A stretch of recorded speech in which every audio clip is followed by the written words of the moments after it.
제66장.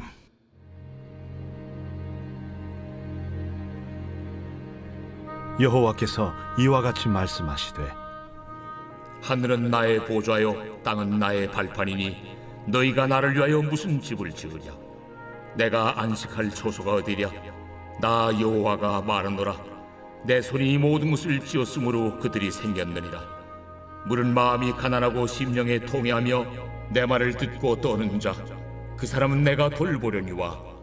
소를 잡아 드리는 것은 살인함과 다름이 없이 하고 어린 양으로 제사 드리는 것은 개 목을 꺾음과 다름이 없이 하며 드리는 예물은 돼지의 피와 다름이 없이 하고 분향하는 것은 우상을 찬송함과 다름이 없이 행하는 그들은 자기의 길을 택하며 그들의 마음은 가증한 것을 기뻐한즉 나 또한 유혹을 그들에게 택하여 주며 그들이 무소하는 것을 그들에게 임하게 하리니 이는 내가 불러도 대답하는 자가 없으며 내가 말하여도 그들이 듣지 않고 오직 나의 목전에서 악을 행하며 내가 기뻐하지 아니하는 것을 택하였음이라. 여호와의 말씀으로 말미암아 떠는 자들아, 그의 말씀을 들을지어다. 이르시되, 너희 형제가 너희를 미워하며 내 이름으로 말미암아 너희를 쫓아내며 이르기를, 여호와께서는 영광을 나타내사 너희 기쁨을 우리에게 보이시기를 원하노라 하였으나 그들은 수치를 당하리라 하셨느니라. 떠드는 소리가 성읍에서부터 들려오며 목소리가 성전에서부터 들리니 이는 여호와께서 그의 원수에게 보응하시는 목소리로다. 시온은 진통을 하기 전에 해산하며 고통을 당하기 전에 나말을 낳았으니 이러한 일을 들은 자가 누구이며 이러한 일을 본 자가 누구이냐. 나라가 어찌 하루에 생기겠으며 민족이 어찌 한순간에 태어나겠느냐. 그러나 시온은 진통하는 즉시 그 아들을 순산하였도다. 여호와께서 이르시되, 내가 아이를 갖도록 하였은즉 해산하게 하지 아니하겠느냐. 내 하나님이 이르시되, 나는 해산하게 하는 이인즉 어찌 태를 닫겠느냐 하시니라. 예루살렘을 사랑하는 자들이여, 다 그 성읍과 함께 기뻐하라. 다 그 성읍과 함께 즐거워하라. 그 성을 위하여 슬퍼하는 자들이여, 다 그 성의 기쁨으로 말미암아 그 성과 함께 기뻐하라.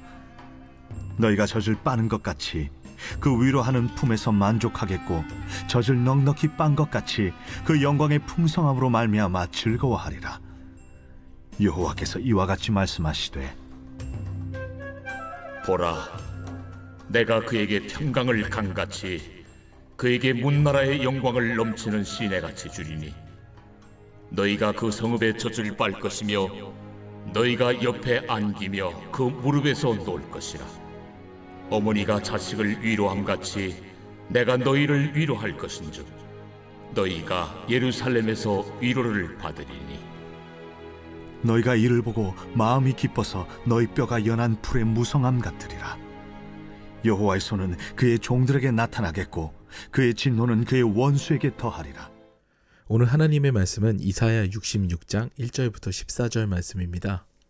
제목은 값비싼 은혜가 무려 공짜입니다. 예전에 제가 들었던 우스개입니다. 어떤 교회에 다소 인색하기로 유명한 분이 계셨다고 합니다. 늘 계획적으로 소비를 실천하는 분이었죠. 한 푼도 허투루 쓰는 일이 없었다고 합니다. 그런데 어느 날 이분이 예배 시간에 갑자기 어떤 생각에 골몰하게 됐습니다. 그 시간은 헌금을 드리는 시간이었는데 이분은 생각에 사로잡혀서 헌금 주머니가 자신의 앞에 올 때까지 미처 헌금을 준비하지 못했죠. 그런데 이분 앞에 헌금 주머니가 앞에 당도하게 되니까 정신이 번쩍 납니다. 정신이 번쩍 난 거예요. 일단 주머니에 손을 넣고 헌금을 꺼냈습니다. 그런데 신사임당께서 나오신 것이죠. 평소 근검 절약을 실천하여서 계획적인 소비를 했던 이분에게는 어마어마한 일이 일어난 겁니다. 꺼낸 돈을 다시 넣을 수도 없는 상황에 에라 모르겠다 그러면서 5만 원을 헌금합니다. 그날 예배가 끝나고 잠들 때까지 이분은 우울했습니다. 계획적이지 못한 소비에 마음이 상한 것이죠. 하지만 이미 지난 일이기 때문에 평소보다 더 헌금했으니까 하나님께서 더 복을 주시겠지라는 마음으로 잠자리에 듭니다. 그런데 그날 이분은 꿈을 꾸게 됩니다. 꿈의 내용이 더 기가 막혔어요. 꿈에서 똑같은 상황이 연출이 된 겁니다. 생각에 골똘한 이분 앞에 헌금 주머니가 도달했고요. 이분이 주머니에 손을 넣은 것까지 같았습니다. 똑같았어요. 그런데 웬걸 이분의 손에서 나온 지폐는 신사임당이 아니라 그의 아들인 율곡이이였습니다. 5,000원권이 나온 거죠. 꿈을 깨고 난 다음에 하도 기가 막힌 이분이 하나님께 따졌답니다. 하나님, 저는 분명 5만 원을 그것도 너무 힘들게 드렸는데 왜 하나님께서는 5,000원으로 바꾸십니까? 꿈이지만 너무 기분 나쁩니다. 그러자 하나님께서는 말씀하셨다고 합니다. 그 마음에서 말씀을 울리신 거죠. 너는 분명 5만 원을 헌금했다. 하지만 마음은 5,000원을 헌금했더구나. 그래서 나는 5,000원만 받았다. 오늘 하나님께서는 말씀하십니다. 온 세상이 다 내 것이다. 내가 너희들에게 뭔가 요구할 것이 있다고 생각하지 말아라. 이 말씀 그대로예요. 하나님께서 뭐가 부족하여서 우리에게 헌금을 말씀하시고 헌신과 예배자의 삶을 말씀하실까요? 그것은 헌금이나 봉사 등의 행위가 가장 중요한 것은 아니다 라고 말씀하시는 것과 같습니다. 오히려 그 마음이 더 중요하다라는 것이죠. 조금 더 현실적인 언어로 말씀드린다면 헌금의 액수가 중요하지 않다는 겁니다. 봉사의 시간이 중요하지 않아요. 그 마음이 중요한 거죠. 너희는 과연 어떤 마음을 갖고 있느냐 하는 것이 오늘 말씀입니다. 오늘 3절 말씀을 보게 되면 그 내용이 여실하게 등장합니다. 소를 잡아 드리는 것은 살인함과 다름이 없이 하고 어린 양으로 제사 드리는 것은 개의 목을 꺾음과 다름이 없이 하며 드리는 예물은 돼지의 피와 다름이 없이 하고 분향하는 것은 우상을 찬송함과 다름이 없이 행하는 그들은 자기의 길을 택하며 그들의 마음은 가증한 것을 기뻐한즉 이렇게 기록되어 있습니다. 그 당시 주님께 제사를 드린다는 것은 상당히 신성한 행위입니다. 나의 죄를 씻어주는 대속물을 바치는 것이었거든요. 이른바 내가 지은 죄를 다른 짐승에게 전가하여서 그 짐승의 생명으로 내 생명을 대신 연장하는 행위가 바로 제사 행위입니다. 그런데 그것이 형식만 남았습니다. 감사함이 없는 거죠. 소든 어린 양이든 도살하듯이 죽여서 제사만 드리면 되는 겁니다. 분향도 우상에게 하는 것이나 하나님께 드리는 것이나 매한가지입니다. 내가 예물을 바치니까 당연히 복을 주세요. 하나님은 당연히 그러셔야 됩니다. 라는 제사를 하나님께서는 가증히 여기신다는 얘기입니다. 그 행위는 하나님께서 가증히 여기는 행위라는 것이죠. 신학자 본 회퍼는 값싼 은혜, 칩 그레이스에 관하여 이야기를 합니다. 하나님께서는 자신의 아들을 바쳐서 귀한 구속의 은혜를 내리셨는데 이것이 공짜라고 하여서 이것이 값을 치르지 않는다고 하여서 말 그대로 마트에서 공짜 물건을 집어오듯이 그 은혜를 싸구려로 만드는 신앙인이 있다고 지적합니다. 하나님의 은혜는 값없이 주어지지만 그 은혜는 결코 싸구려가 아닙니다. 하나님께서는 아들을 희생하셨어요. 그 은혜를 아는 자는 그 은혜 앞에 무릎을 꿇을 수밖에 없습니다. 이스라엘의 유월절 전승을 보면 그 의식이 사뭇 거룩합니다. 먼저 흠없는 어린 양을 고르지요. 애완동물을 키우시는 분들은 잘 아시겠지만 동물과 교감을 시작하면 그렇게 사랑스러울 수가 없어요. 심지어 흠없는 어린 양은 예쁘고 순하기로 유명합니다. 그 흠없는 어린 양과 대략 일주일의 시간을 집에서 보낸다고 합니다. 함께 지내는 거죠. 모든 정을 다 나누게 됩니다.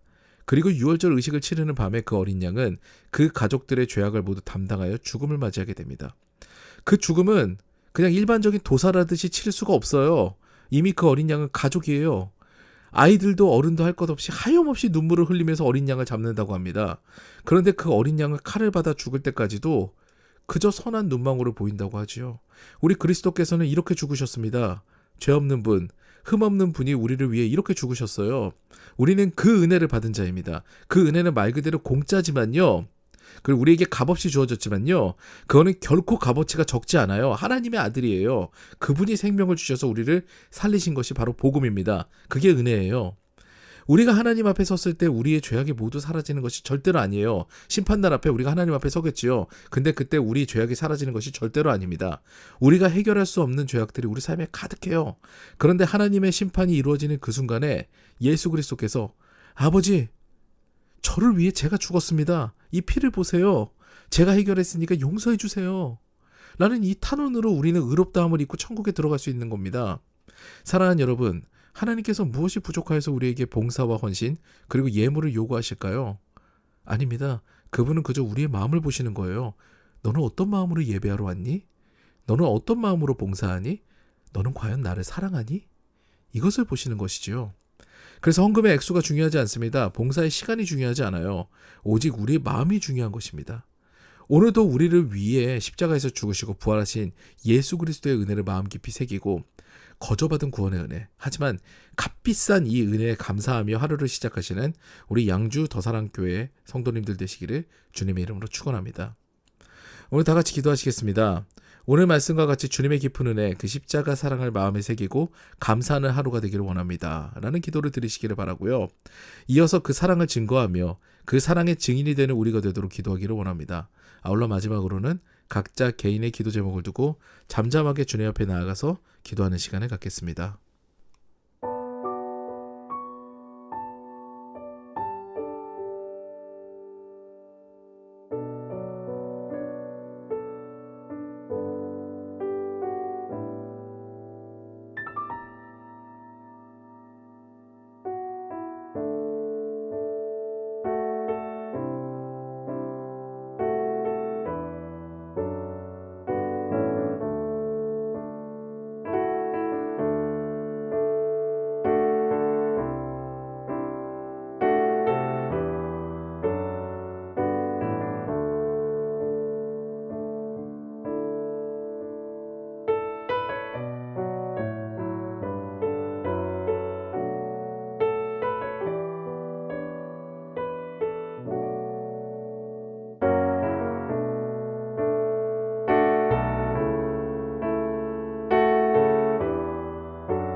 아멘.